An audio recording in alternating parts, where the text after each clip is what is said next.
Good morning.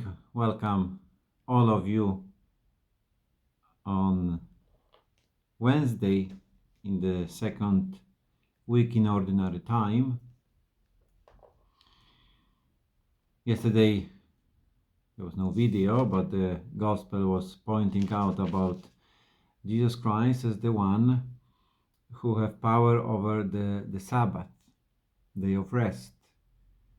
In Judaism, Sabbath was a particular day. Referring, of course, to the story of creation, when after 6 days of creation, the Lord rested. Was a that tradition that in that day uh, to rest, not to do anything, to give this day to the Lord, to point out, the sense that there is a time to work, but there is the time to rest. There is the time when we are preoccupied with our earthly things, but to give those things, right perspective, it is important to have the day of rest, the day of the Lord. But of course, in Judaism, the tradition grew so big that there was, everything practically forbidden. There was number of steps you can do, but people put so much attention on different rules and regulation that they forget about the heart of this day, which was the day where to allow the Lord to work, to allow the Lord to be active, to manifest through our action that it is the Lord who is the Lord of our history, of our lives, that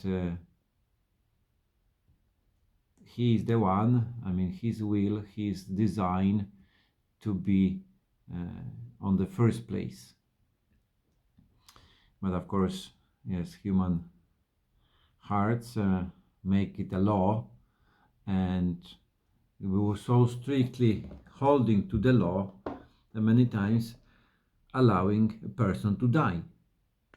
In the future, in the story of the life story of Jesus, they will use the law to eliminate him, to kill him, to condemn him to death, saying we have the law. According to the law, he have to die. So somehow many times missing the heart of different commandments and regulations were to help men, but they were twisted and used to destroy life.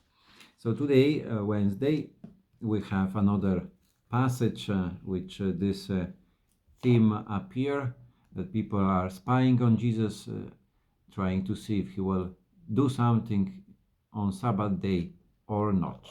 Let us listen the story of the healing of today.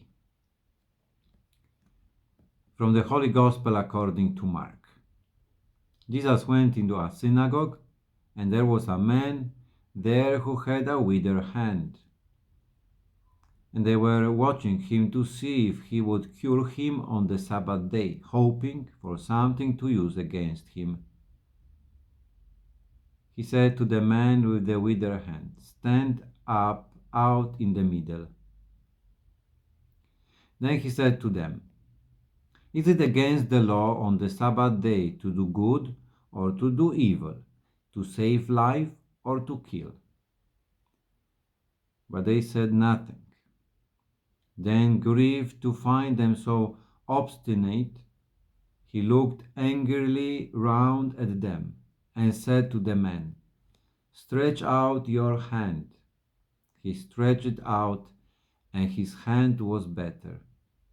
The Pharisees went out and at once began to plot with the Herodians against him, discussing how to destroy him. The Gospel of the Lord. So very powerful passage. first of all, to see this tension between those who want to follow the law, to put the law, the regulation above the human life. And even though knowing or claiming to know the law and regulation perfectly, they were not able to answer that simple question Jesus posed. What it is, what the laws say. Should we do good or evil on Sabbath? So they remain silent. It's showing to us that the law, different regulations have a limit, that many times if we don't know the heart of the law, of the rules, the intention, then we might be, going astray. So anyway, that's maybe for another moment, because here I would like just to point out this situation with that man. He is with withered hand, which is, his weakness, his suffering. Fathers of the church, of course, they were interpreting this withered hand as this ability to serve, this ability to share with the others. Because the hand was a symbol of giving money, giving, some offering, some help. So it is not only to be interpreted in the physical curing, but also curing of the heart. But most probably this man, having this withered hand, that was something shameful for him. So most probably he was hiding it, as we all do with our weaknesses. We don't want to show them. We try to hide them, many times pretending that we are stronger than we in reality. But Jesus Christ is inviting him to stand in the middle, to show his weakness. It is on one hand, kind of shocking that Jesus Christ is demanding something like that. But on the other hand, it is something what is, really make us free, because we all have weaknesses. And when we call by name our weaknesses, then we give an opportunity, give the space for Jesus Christ to cure it. So this man is coming at the center. He's showing his weak points, his withered hand, and then his hand get better. So it is an invitation not to hide.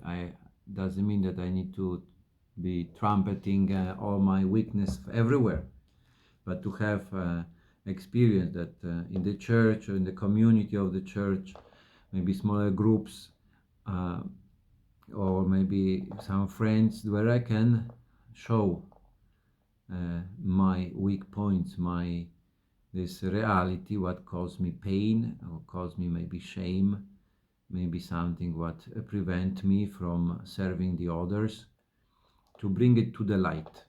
And as Jesus said in the other passage, that what we bring to the light will be enlightened and will be cured, because what is hidden, it is many times this darkness.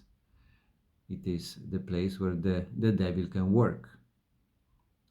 So causing us maybe to hide or to lie, to pretend, to deny, to be rebellious or complaining or whatever it might be. The devil will use with our weaknesses or comparison or envy, jealousy, and bringing this to the light, experiencing that we are loved with our weaknesses, then allowing the Lord to cure us. And the other point here, it is to see that Jesus, is here looking with anger around them, around himself, at them, because they are so obstinate, to see that this hardness of heart, That is what makes Jesus angry.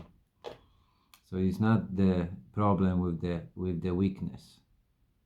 Problem is this hardness of heart, that they are, I mean, against Jesus Christ, against this possibility to help someone.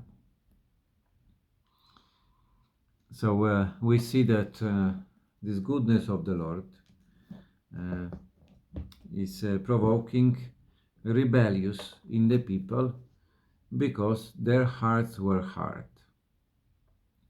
And sometimes we can see in ourselves that our heart may become hard when the things didn't go according to our plans. Maybe exactly it seems that it is against to our rules, or to see that, I mean, that the Lord is working differently.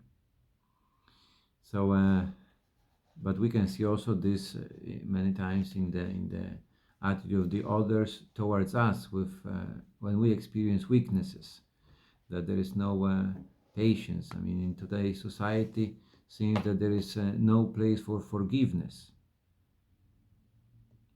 And coming to the Lord, I mean, we can experience mercy.